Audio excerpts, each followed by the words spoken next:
जरा सोचो, एक ऐसा फ्यूचर जब सूर्य की किरणें इतनी ज्यादा बढ़ जाएंगी कि बाहर निकलने वाले लोगों को वो पूरी तरीके से जला दे। सारे इंसानों को मजबूरन अपने घर के अंदर छुप कर रहना पड़ रहा था। इस डरा देने वाली कहानी की शुरुआत होती है 2150 से, जहाँ हीटअप के कारण सभी लोग अपने बिल्डिंग्स और घरों में ही मौजूद रहते थे। दरअसल हीटअप वो नेचुरल डिजास्टर था जिसमें कि सूर्य की किरणें की पावर 100 गुना बढ़ जाती है। ये किरणें इतनी ज्यादा पावरफुल थी कि जब भी कोई इंसान बाहर की तरफ जाता तब उसकी पूरी बॉडी एकदम से जलने लग जाती। कोई भी इंसान अगर अब सूर्य की रोशनी से आज से भी आग जरा भी मिलाएगा तो वो पूरी तरीके से अंधा हो जाता था। इसीलिए अब सारे इंसान अपने ही घर में रहते थे और वहीं पर सारी चीजें करते थे। हालांकि वैज्ञानिक लगातार इस सूर्य की रोशनी से बचने का सॉल्यूशन निकाल रहे होते हैं, लेकिन अब तक उन्हें कोई प्रॉपर उपाय नहीं मिला होता।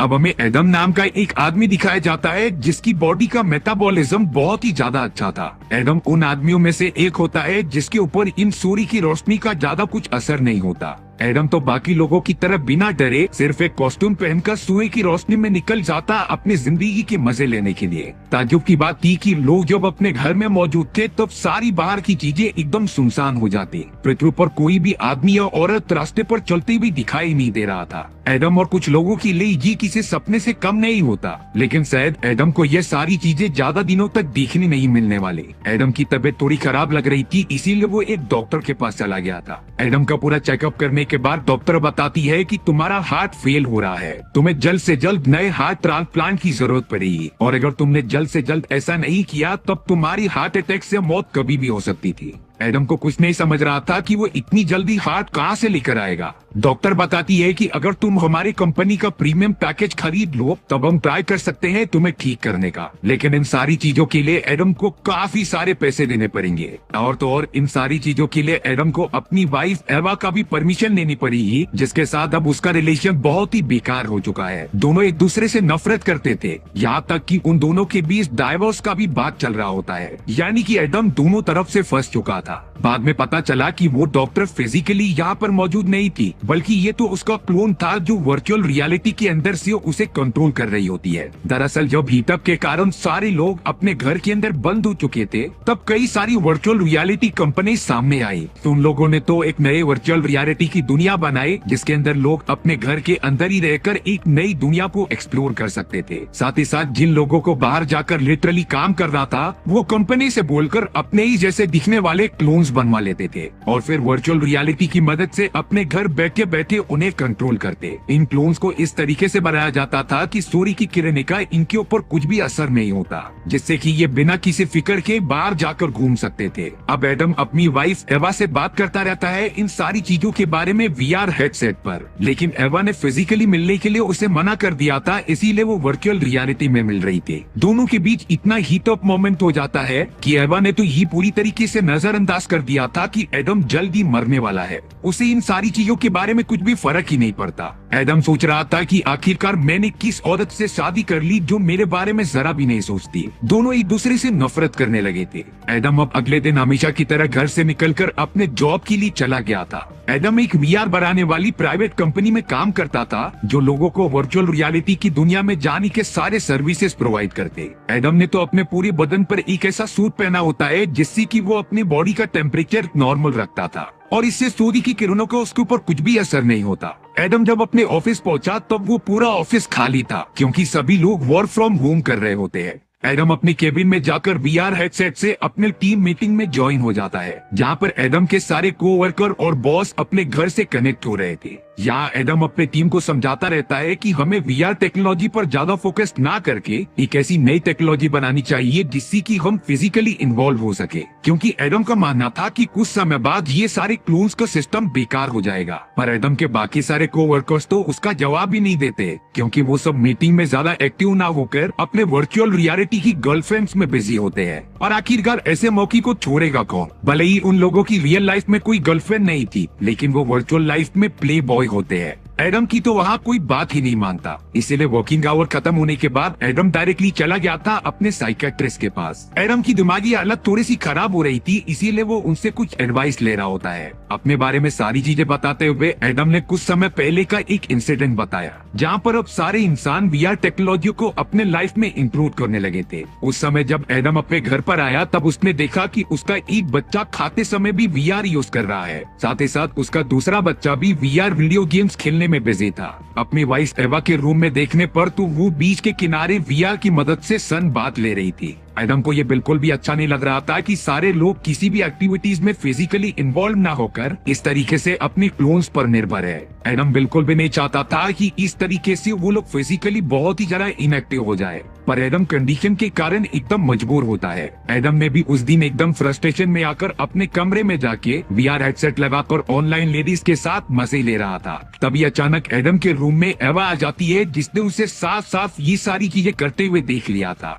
एवा पूरी तरीके से शॉक हो गई थी कि एडम उसे धोखा दे रहा है, लेकिन एडम बता रहा था कि ऐसा बिल्कुल भी नहीं है। तुम अपने क्लोन वाली लाइफ में इतनी ज्यादा बिजी थी कि मुझे टाइम ही नहीं दे पा रही हो, तो फिर मुझे अपने फ्रस्ट्रेशन तो कहीं तो निकालनी ही पड़ेगी ना। बाद में हमें पता चला कि इन्हीं सारी चीजों के कारण एवा और एडम की रिलेशनशिप में दरार आने लगी। शॉकिंग बात तो ये थी कि एडम जिस साइकेट्रिस्ट को ये सारी बातें बता रहा था वो खुद एक क्लोन थी, यानी कि उसका असली अवतार तो अपने घर पर बैठकर ये सारी चीजें कर रहा था। अब साइकेट्रिस्ट के सेशंस खत्म होने के बाद एडम अपने बच्चों से मिलने के लिए घर पर चला गया था, लेकिन एवा तो एडम को घर में घुसने ही नहीं देती। इसीलिए अब एडम अपार्टमेंट में आकर वीआर की मदद से एवा से बात करने की कोशिश करता है। एडम ने अपनी वाइफ एवा को साफ साफ बताया कि कैसे उसे हार्ट ट्रांसप्लांट की जरूरत है और वो जल्द से जल्द मरने वाला है, लेकिन एवा के चेहरे पर तो जरा सी भी चौंकने वाली बात ही नहीं होती। लेकिन एवा को तो इन सारी चीजों से कुछ फर्क ही नहीं पड़ रहा था। वो तो एडम को ताना देते रहती है कि तुम तो इंडिपेंडेंट थी ना, फिर आखिरकार तुम्हें मेरी जरूरत कैसे पड़ गई। एडम कहता है कि अगर मैं मर गया तब तुम्हें और तुम्हारे बच्चों को कौन पालेगा। तब जाकर एवा कहती है कि मेरे पास प्रीमियम 3 लेवल का सब्सक्रिप्शन मौजूद है, जिससे कि मैं आराम से जी पाऊंगी। ये सारी चीजें सुनने के बाद एडम अंदर से एकदम टूट सा जाता है। अब एडम पता नहीं क्यों डोनाल्ड नाम की एक आदमी से बात करने की कोशिश कर रहा था। हालांकि अभी उसके कॉल कनेक्ट नहीं होता, इसीलिए वो खुद को रिलैक्स करने के लिए अपनी एक वर्चुअल गर्लफ्रेंड जिसका नाम मोनिका होता है उससे कुछ रोमांस भरी बातें कर रहा था। हालांकि मोनिका एडम द्वारा बनाई गई एक वर्चुअल रियलिटी के प्रोग्राम थी, लेकिन इस मुश्किल समय में वही एडम का साथ दे रही थी। एडम अब मोनिका के साथ काफी अच्छे मोमेंट शेयर करने लग जाता है, पर तभी यहाँ रियल लाइफ में डोनाल्ड उसके सामने आकर एडम के ऊपर बंदूक तानकर उसे वर्चुअल लाइफ से असली दुनिया में लेकर आता है। डोनाल्ड एडम से पूछ रहा था कि आखिर तुम्हें मेरे बारे में किसने बताया। तब जाकर एडम कहता है कि मुझे पता है कि तुमने ही चिप टेक्नोलॉजी को बनाई है जो कि वर्चुअल रियलिटी की दुनिया को रिप्लेस कर सकती थी। इसीलिए अब एडम चाहता था कि डोनाल्ड उसे चिप टेक्नोलॉजी प्रोवाइड करे, जिससे कि वो अपने कंपनी को रियलिटी बता सके और काफी सारे पैसे कमाए। जितना भी प्रॉफिट होगा वो डोनाल्ड को 50% देगा। अब हमें थोड़ा पास्ट का सीन दिखाया जा रहा था, जहाँ पर एडम और एवा एक इंश्योरेंस एजेंट के सामने खड़े थे। वो एजेंट एडम और एवा को कॉन्ग्रेचुलेट कर रहा होता है 3 बच्चे पैदा करने के लिए, क्योंकि ये वैसा समय चल रहा था जब आबादी काफी ज्यादा कम हो रही थी और एडम और एवा उस समय के पहले परिवार थे जिन्होंने 3 बच्चे लगातार पैदा किए थे। इसीलिए अब वो एजेंट एडम के परिवार को प्रीमियम 3 लेवल का इंश्योरेंस प्रोवाइड करता है, जिसमें कि उनका प्रॉफिट लेवल काफी ज्यादा बढ़ जाएगा। अब यहाँ रियल लाइफ में एडम डोनाल्ड से सारी बातें कर रहा होता है कि मुझे पता है कि वीआर टेक्नोलॉजी जो क्लोन से कनेक्ट हो सकती है उसी भी आपने ही बनाया है। डोनाल्ड कहता है कि हाँ जरूर ये मैंने बनाया है, लेकिन तुम्हें इससे क्या। तब जाकर एडम कहने लगा कि जिस तरीके से आप क्लोन टेक्नोलॉजी बना सकते हो उसी तरीके से क्या तुम मेरा असली वाला हाथ निकाल कर उसकी जगह पे क्लोन वाला हाथ फिट कर सकते हो कि नहीं। डोनाल्ड इस बारे में बहुत ज्यादा सोचने लग जाता है। डोनाल्ड एडम को एडवाइस दे रहा था कि तुम्हें वीआर टेक्नोलॉजी में प्रॉब्लम क्या है, तुम इसके अंदर मोनिका के साथ आराम से जिंदगी बिता सकते हो और ये बात जाहिर है कि असली लाइफ में एवा अब तुम्हें भाव नहीं देने वाली। पर एडम कह रहा था कि मुझे वर्चुअली चीजें करना बिल्कुल भी पसंद नहीं। जो चीजें फिजिकली हो सकती हैं उसे वर्चुअली करके कुछ मतलब ही नहीं होता। जो चीजें फिजिकली हो सकती हैं उसे वर्चुअली करके कुछ मतलब ही नहीं होता। इसीलिए अब इतनी सारी चीजें कहने के बाद डोनाल्ड रेडी हो गया था एडम के लिए एक क्लोन वाला हाथ तैयार करने के लिए। अब हमें एडम और एवा को मिलते हुए दिखाया गया था, जहाँ पर एवा एडम से पूछ रही थी कि आखिर उस वर्चुअल गर्लफ्रेंड में क्या मौजूद है जो तुम्हें ज्यादा सेटिस्फाई कर रही है। एवा इन्हें सारी चीजों से गुस्सा थी एडम के ऊपर। उसने एक शर्त रखी थी कि वो उसके साथ पैचअप तभी करेगी जब एडम अपनी ऑनलाइन गर्लफ्रेंड को डिलीट करेगा। लेकिन एडम ने एवा की इन सारी बातों को खारिज कर दिया। वो नहीं करने वाला अपनी गर्लफ्रेंड मोनिका को डिलीट, जिसकी वजह से एवा और एडम का रिलेशन और भी बेकार होता चला गया। एडम के यहाँ पर डोनाल्ड की एक बात याद आती है कि उसने कहा था कि वो मेरे लिए मोनिका, जो कि एक वर्चुअल रियलिटी की प्रोग्राम थी, उसका भी क्लोन तैयार करेगा। अब यहाँ एडम की घर पर एक बार एवा मिलने के लिए आती है। एवा एडम को बताती है कि मैंने लेवल 3 का प्रीमियम लेवल सब्सक्रिप्शन एक्टिवेट कर लिया है, जिससे कि तुम्हारे जाने के बाद भी मुझे सारी फैसिलिटीज जिंदगी भर मिलती रहेंगी। और तो और कंपनी मेरे लिए तुम जैसा ही क्लोन बना सकती थी, जिसके साथ मैं अपने फिजिकल रिलेशनशिप आगे बढ़वाऊंगी। एवा ने यहाँ पर एडम के ऊपर तरस खाते हुए उसके लिए एक नई आईडी तैयार की थी, जिसके अंदर वो वर्चुअली मोनिका के साथ आराम से रह सकता था। हालांकि शुरुआत में एडम इन सारी चीजों के लिए तैयार नहीं होता, लेकिन बाद में उसे समझ आ जाता है कि इन सारी चीजों के अलावा उसके पास और कोई भी ऑप्शन नहीं है। एवा तो अब वहाँ से जाने लगी थी, तभी एडम उस आईडी को एक्सेस करके अपने से लॉगिन कर लेता है। लेकिन बाद में एडम को पता चला कि उस आईडी के अंदर मोनिका को कोई प्रोग्राम ही नहीं मौजूद है, जैसे कि वो किसी ने डिलीट कर लिया है। साथ ही साथ वो इसके अंदर लॉगिन भी नहीं कर पा रहा था, क्योंकि ये सारी चीजें एवा ने सेट की थी।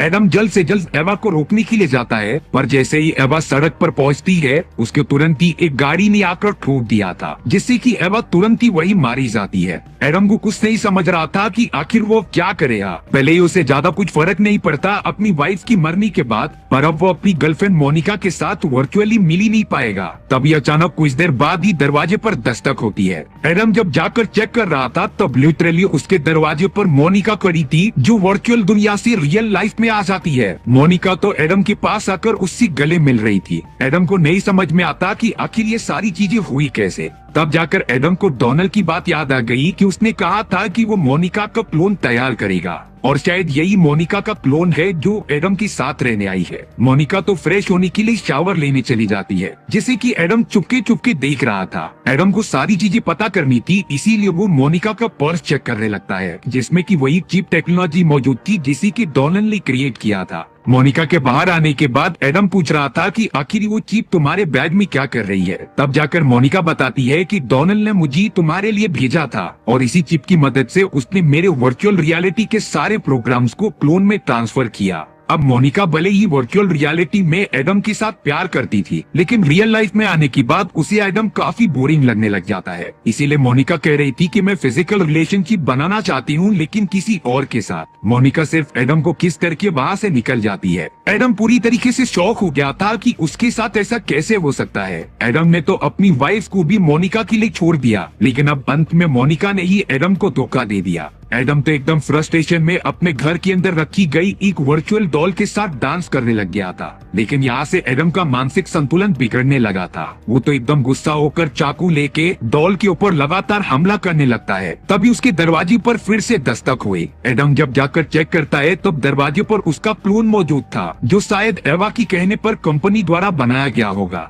एडम अब अपने क्लोन को घर के अंदर बुलाकर उसे सारी चीजें समझाता रहता है। दरअसल एडम का अब ये क्लोन रियल वाले एडम की मरने के बाद उसकी बच्चों का ख्याल रखेगा, पर एडम बिल्कुल भी नहीं चाहता था कि उसकी बच्चों को बहुत ही गलत ट्रीटमेंट मिले। हालांकि ये क्लोन वाला एडम बहुत सारी चीजों में काफी अच्छा होता है, पर साथ ही साथ वो रियल वाले एडम को नीचा दिखाने की कोशिश कर रहा था। इसीलिए अब एडम अपने हाथ में बंदूक लेकर अपने ही क्लोन को मारने की कोशिश करता है। दोनों के बीच काफी ज्यादा हाथापाई होने लगी थी, पर तभी गन अचानक नीचे गिर जाती है, जिसके अंदर से गोली निकली। यह गोली डायरेक्टली जाकर रियल वाले एडम की सर में लग जाती है। एडम के क्लोन ने उसकी रियल बॉडी को जाकर तुरंत ही दफना दिया, जिससे कि किसी को भी इस बारे में कुछ भी पता न चल सके। एडम का क्लोन सीधा उसके घर पर चला जाता है, जहां पर एवा का क्लोन मौजूद था। एडम और एवा दोनों की क्लोन एक दूसरे के साथ मिलकर मेकअप करने लग जाते हैं, और अब उन दोनों क्लोन्स ने डिसाइड किया कि वो रियल वाले बच्चों को भी प्रीमियम 3 के सब्सक्रिप्शन के पैसों से क्लोन्स में कन्वर्ट कर देंगे,